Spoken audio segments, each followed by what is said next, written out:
ನಮಸ್ಕಾರ ವೀಕ್ಷಕರೇ, ಮಹಾಯುದ್ಧ ನ್ಯೂಸ್ಗೆ ಸ್ವಾಗತ.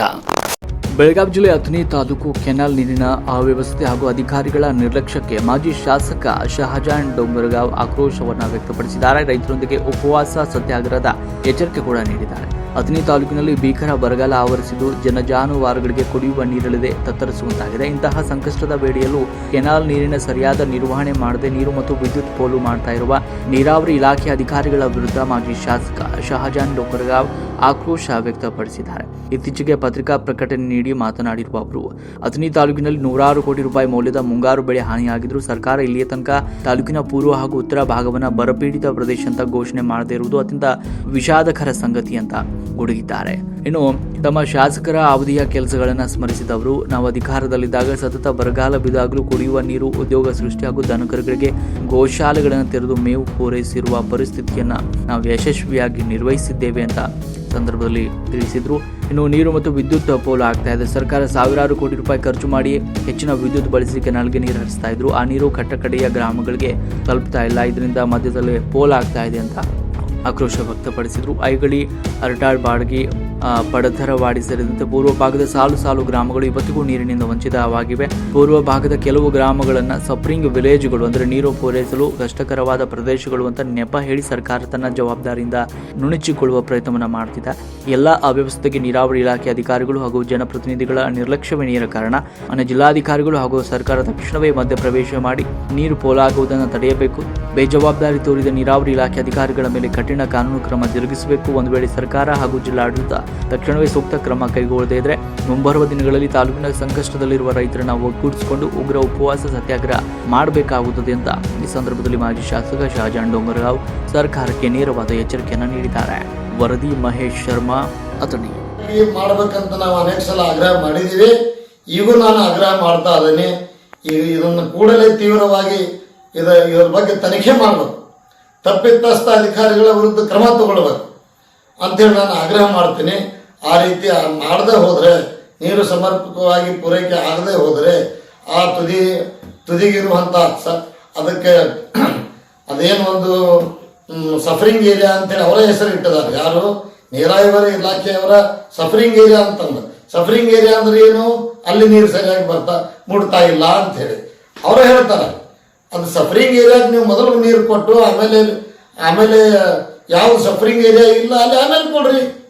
ಮತ್ತು ನ್ಯಾಯಯುತವಾಗಿ ಎಲ್ಲಿ ಸಫರ್ ಆಗ್ತಿರ್ತದ ಅಲ್ಲಿ ನಾವು ಸರಿಯಾಗಿ ಆದಷ್ಟು ಪರಿಹಾರ ಕೊಡೋದನ್ನು ಬಿಟ್ಟ, ಆದಷ್ಟು ನಾವು ಸೌಲಭ್ಯಗಳನ್ನು ಕೊಡೋದು ಬಿಟ್ಟ, ಮತ್ತು ಆ ಒಂದು ಸಫರಿಂಗ್ ಏರಿಯಾನ ಮತ್ತಷ್ಟು ಸಫರ್ ಮಾಡೋದು ಅಂದ್ರೆ ಸಫರಿಂಗ್ ಈಗ ನಾವು ಸಫರಿಂಗ್ ನೆಕ್ಸ್ಟ್ ಏನು, ಇಟ್ ವಿಲ್ ಗೆಟ್ ಡೆತ್.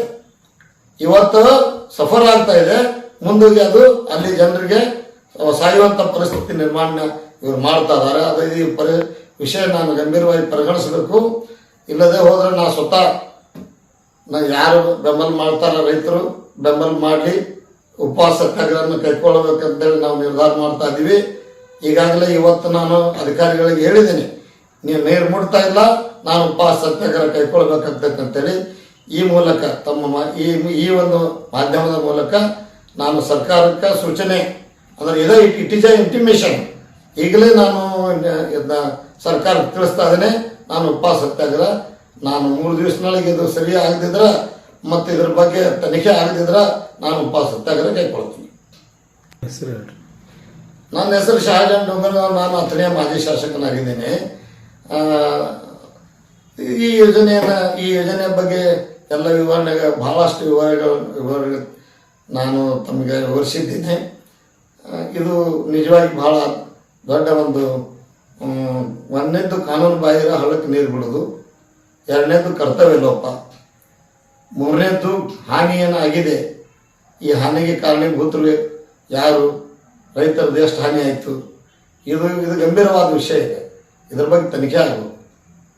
ನೀರಾವರಿ ಯೋಜನೆ ಇರಲಿ ಅಥವಾ ಇಪ್ಪರಿಗೆ ಪ್ರಾಜೆಕ್ಟಿಂದ ಏನೋ ಒಂದು ನೀರಾವರಿ ಯೋಜನೆಗಳಾಗಿದ್ದಾವೆ, ಇದರಲ್ಲಿ ಸಫರಿಂಗ್ ಏರಿಯಾ ಅನ್ನುವಂಥದ್ದು ಅಂದರೆ ಏನು, ಯಾವ ಪ್ರದೇಶಕ್ಕೆ ನೀರು ಮುಟ್ಟುವುದಿಲ್ಲ ಅದು ಸಫರಿಂಗ್ ಏರಿಯಾ.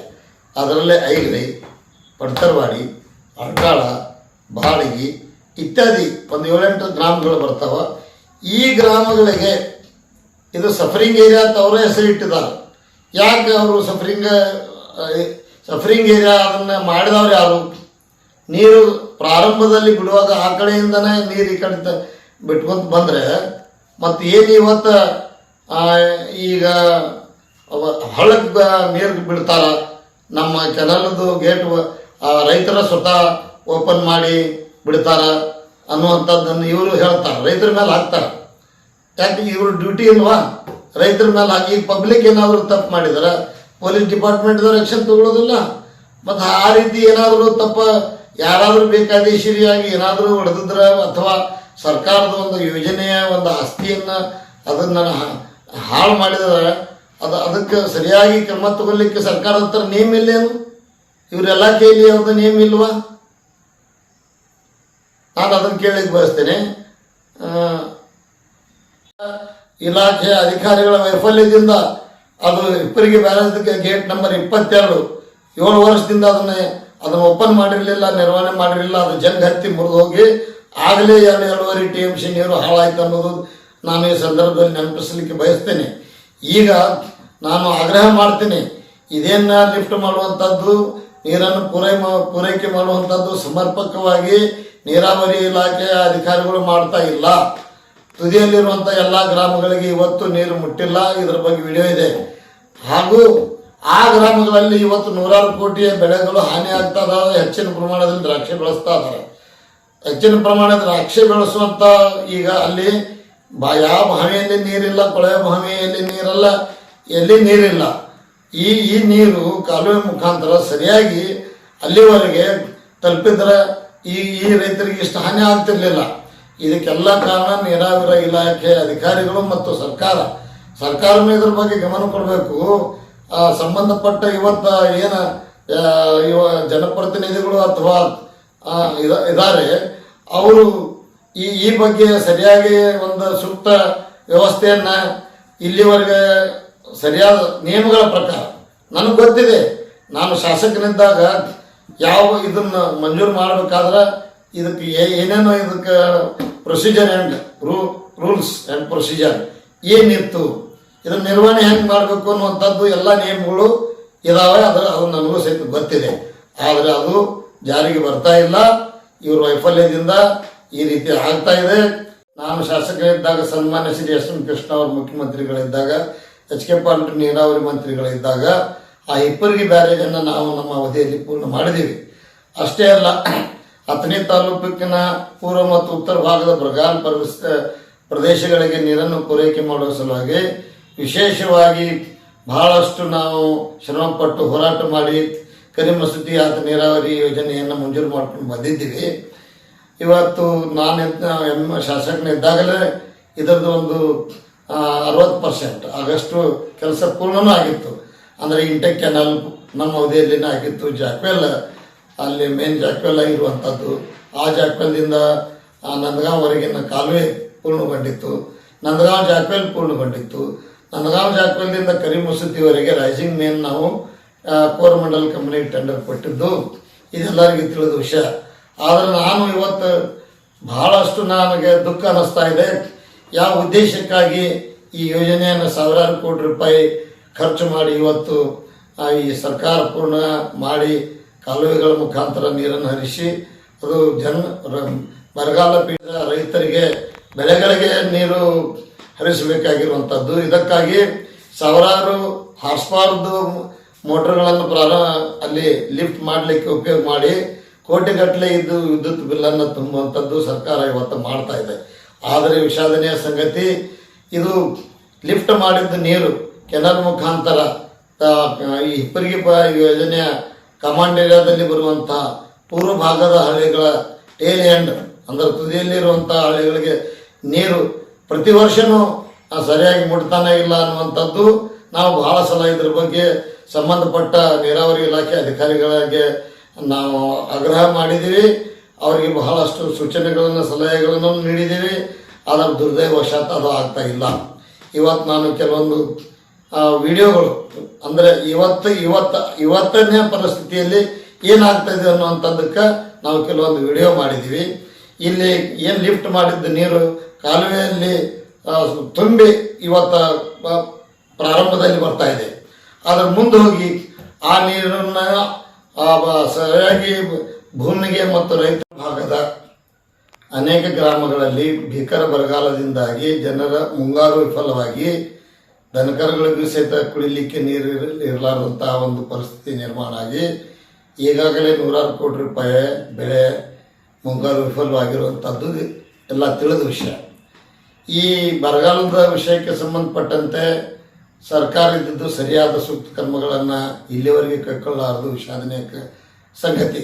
ನಾನು ಶಾಸಕನಿದ್ದಾಗ ಸತತವಾಗಿ ಬರಗಾಲ ಬಿದ್ದರೆ ನಾವು ಜನರಿಗೆ ಕುಡಿಯುವ ನೀರಿನ ಸಲುವಾಗಿ ಮತ್ತು ಉದ್ಯೋಗ ಸೃಷ್ಟಿ ಮಾಡುವಂಥದ್ದು, ದನಕರುಗಳಿಗೆ ಗೋಶಾಲೆಗಳನ್ನು ಮಾಡಿ ಮೇವನ್ನು ಪೂರೈಸುವಂಥದ್ದೆಲ್ಲ ಮಾಡಿ ಈ ಬರಗಾಲವನ್ನು ನಾವು ನಿರ್ವಹಣೆ ಮಾಡ್ತಿದ್ದೀವಿ.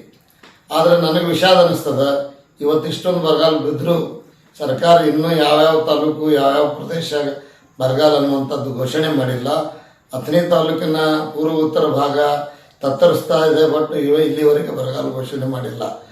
ಇನ್ನು ಬಹು ಮುಖ್ಯವಾದ ವಿಷಯವನ್ನು ನಾನು ಹೇಳಲಿಕ್ಕೆ ಬಯಸ್ತೇನೆ. ಇದೇನು ಹಿಪ್ಪರಿಗೆ ಯೋಜನೆ, ಈ ಹಿಪ್ಪರಿಗೆ ಹಾಯಿಸಲಿಕ್ಕೆ ಉಪಯೋಗ ಮಾಡೋದ್ರ ಬದಲಾಗಿ ಅದನ್ನು ಹಳ್ಳಗಳಿಗೆ ಬಿಡ್ತಾ ಇದೆ.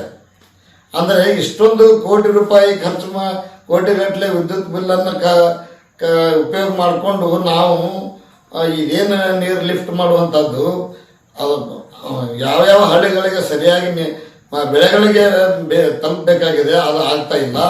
ನಾನು ವಿಡಿಯೋದಲ್ಲಿ ತೋರಿಸಿದ್ದೀನಿ, ಅನೇಕ ಹಳ್ಳಗಳಿಗೆ ಇವತ್ತು ಆ ಕಾಲುವೆ ನೀರನ್ನು ಹಳ್ಳಿಗಳಿಗೆ ಬಿಡ್ತಾ ಇದ್ದಾರೆ.